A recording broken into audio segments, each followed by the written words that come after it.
By the end of 1935, 100,000 Jews had left Germany, but 450,000 still remained. Wealthy Jewish families kept thinking and hoping that the worst was over. Many of the German Jews, brilliant, cultured, and cosmopolitan as they were too complacent. They had been in Germany so long and were so well established, they simply couldn't believe there was going to be a crisis that would endanger them. They were too comfortable. They believed that Nazis' anti-Semitism was an episodic event and that Hitler's bark was worse than his bite. They reacted sluggishly to the rise of Hitler for completely understandable but tragically erroneous reasons. Events moved much faster than they could imagine. This is one of the most tragic examples of the devastating effects of the normalcy bias the world has ever seen. Just think about what was going on at the time. Jews were arrested, beaten, taxed, robbed, and jailed for no reason other than the fact that they practiced a particular religion. As a result, they were shipped off to concentration camps. Their houses and businesses were seized. Yet most Jews still didn't leave Nazi Germany because they simply couldn't believe that things would get as bad as they did. That's the normalcy bias, with devastating results. We saw the same thing happen during Hurricane Katrina. Even as it became clear that the Levy system was not going to work, tens of thousands of people stayed in their homes directly in the line of the oncoming waves of water. People had never seen things get this bad before, so they simply didn't believe it could happen. In Haiti, in Pakistan, and other third world countries, sure, but they never thought something like that could happen in our country. And as a result, nearly 2,000 residents died. Again, it's the normalcy bias. We simply refuse to see evidence that's right in front of our face because it is unlike anything we have experienced before. The normalcy bias kicks in, and we continue to go about our lives as if nothing is unusual or out of the ordinary. Well, we're seeing the same thing happen in the United States right now. We have been the world's most powerful country for nearly 100 years. The U.S. dollar has reigned supreme as the world's reserve currency for more than 50 years. Most of us in America simply cannot fathom these things changing. But I promise you this, things are changing, and faster than most people realize. For a moment, just look at a tiny fraction of the evidence around us. Did you know that there are now nearly 42 million Americans on food stamps? That's nearly 13% of the entire population. Those numbers are up 17.5% from last year. And the number of Americans on food stamps has gone up every month for 19 months. Can a country really be in good shape when 13% of the population can't even afford to buy food? Or how about this? Although it's gone almost completely unreported in the mainstream press, a dozen or so cities across the nation, like Fresno, Sacramento, and Nashville, have hundreds of people living in modern-day Depression-era shantytowns. The Fresno shantytown has received the most publicity after a visit by Oprah Winfrey. There, about 2,000 residents are homeless. They even have a security desk at the shelter because the encampment has gotten so large. City officials say they have 3 major encampments near downtown and smaller settlements along 2 local highways. Also, according to a recent article on MSN Money, about 43% of American families spend more than they earn each year. Look at this chart. It's unbelievable. The average household carries $8,000 in credit card debt, and personal bankruptcies have doubled in the past decade. How in the world can we possibly spend our way out of the current crisis? We certainly can't do it with savings. The only answer is to print more money, which will hasten the fall of the U.S. dollar as the world's reserve currency. There's simply no one better at bending statistics than the U.S. government. Take the unemployment rate, for example. Back in the 1930s, anyone without a job but not retired was considered unemployed. Today, however, the government calculates unemployment mainly by counting the number of people receiving unemployment benefits. So, when people's benefits expire, they are no longer counted, and the unemployment rate actually falls. Ridiculous, I know. The reality is, the true unemployment rate is much higher than what the government is reporting. If you don't believe me, look at 2 recent job postings I read about last week.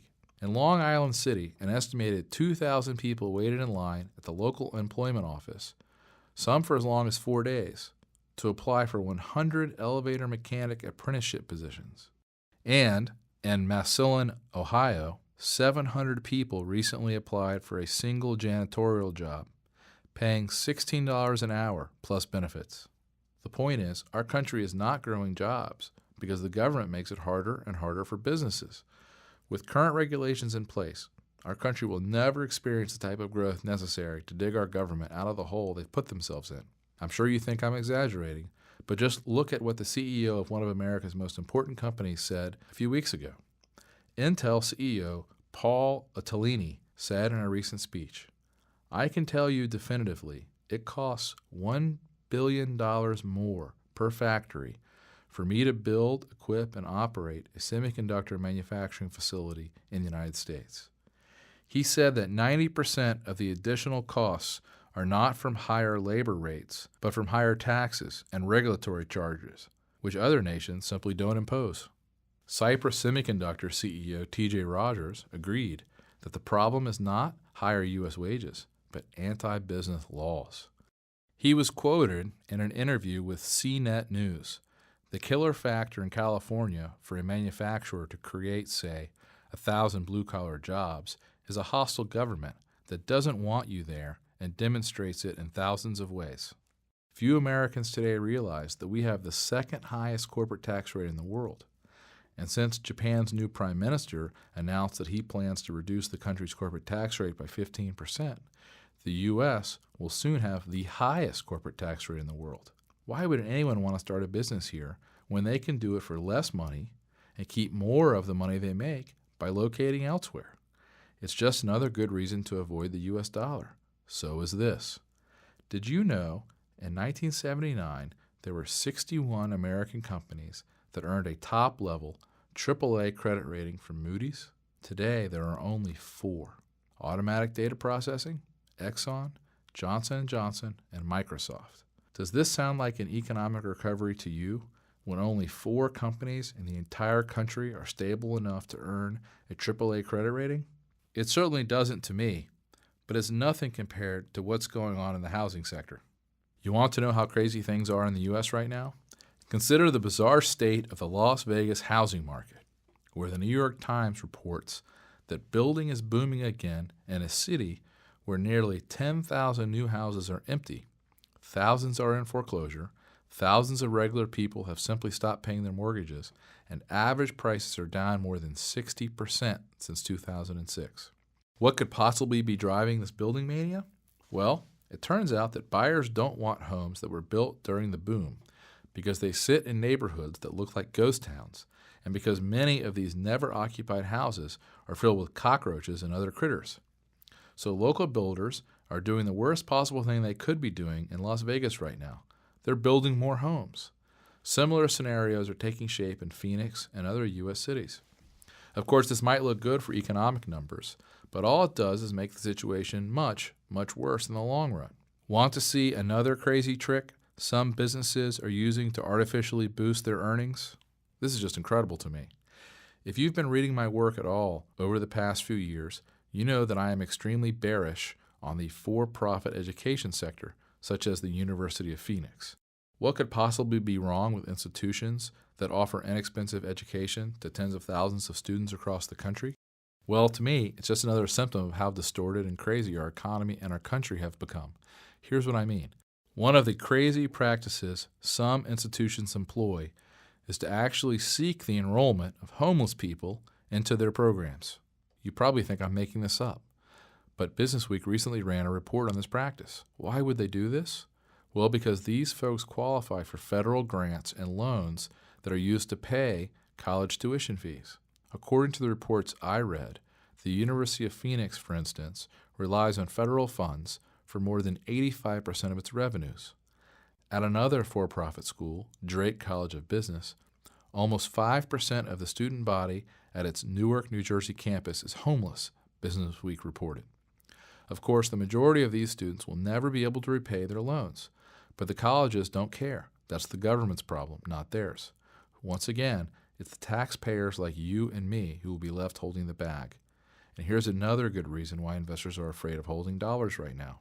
One of the most worrisome problems in the stock market is that we're basically repeating the exact same situation that occurred from 1937 to 1942. Most Americans think we've had this amazing stock market recovery since the financial crisis of 2008. And we have, to a certain extent. But we are not out of the woods. In fact, during America's last real economic collapse in the 1930s and 40s, we saw a similar drop and recovery before the markets crashed all over again. The situation is eerily similar. Look at this chart. It's one of the scariest I've seen in a long time. It shows an overlay of what happened to the stock market in 1937 compared to 2008. In both situations, we saw big crashes of about the exact same magnitude, and then a big recovery, again, of about the same size. But what will happen next? Well, if history is any guide, we could well have another big leg down in the stock market. That's exactly what happened 70 years ago. And with all the problems left unresolved in our economy today, it could certainly happen again, especially if the U.S. dollar loses its reserve status. As the Wall Street Journal reported, over the last year, the stock market has followed a path eerily similar to 1937. First, a strong, rapid run to a recovery high, same pace, same magnitude. Then a correction, again the same. Will we continue on the path that led to the correction of 37 into a collapse in 38? The point is, the cards are seriously stacked against us. This looming currency crisis is inevitable. Almost every state in the country is on the verge of bankruptcy. We have borrowed an impossible amount of money, which we will never be able to pay back. Our economy is an absolute mess. Taxes are sky high already, and will certainly go much higher over the next few years. And nearly all of the world's major financial players are preparing for an alternative to the U.S. dollar as the world's reserve currency. To me, it is so obvious that we are about to experience a serious currency crisis that I can't believe people can deny this reality with a straight face. Again, if you don't believe a currency crisis is coming, just take another look at the price of gold and silver compared to the U.S. dollar over the past decade. It's obvious that smart investors want to hold gold and silver, not U.S. dollars. Anyone with any sense or basic understanding of economics can tell the U.S. dollar is doomed, and it's going to have major repercussions, which the average American has not yet even considered. So, what can you do? Well, I've done a lot of research on this and have found that there are a surprising number of simple things you can do to not only protect what you've currently got, but also to potentially make quite a bit of money as this currency crisis unfolds. So what should you do to protect and possibly even grow your wealth in the next few years? Well, there's a series of pretty simple financial moves I believe you should begin making immediately. And here's something I want you to keep in mind. I'm really only going to talk about your finances here. As far as protecting your family, well, it depends on your circumstances. If you live in an urban area, I recommend making sure you've got somewhere you can go in case there are riots or food and water shortages. I think there's a very good chance we'll see that in the next 2 years. Wherever you're going to wait out the chaos, I recommend you have basic food, water, and medical supplies to last you for at least 6 months. Remember, you won't be able to count on the government during this crisis. Think about it. If the government couldn't even save the city of New Orleans during Hurricane Katrina, how in the world will it save an entire country when all hell breaks loose? As I said earlier, the truth is the government won't even try to save individual American citizens. The government will be much more concerned with saving itself. As far as taking care of your money, to make sure you don't lose money and even use the situation to come out quite a bit ahead, well, that's where I can help you. All of the moves I recommend are simple and fairly straightforward to implement, at least right now. If you wait to do these things, however, they will almost certainly get very expensive, difficult, and even impossible to do. If you do these things now, not only will you be better prepared to weather the coming storm, I believe you could also make quite a bit of money over the next few years. And if I'm wrong, well, that's the best part. I think you'll still make very good gains. Even if all we get out of this crisis is a mild inflation, you can still be set up to do very, very well. Here are the specific steps you should take. Step number 1, get some of your money beyond the reach of the U.S. government.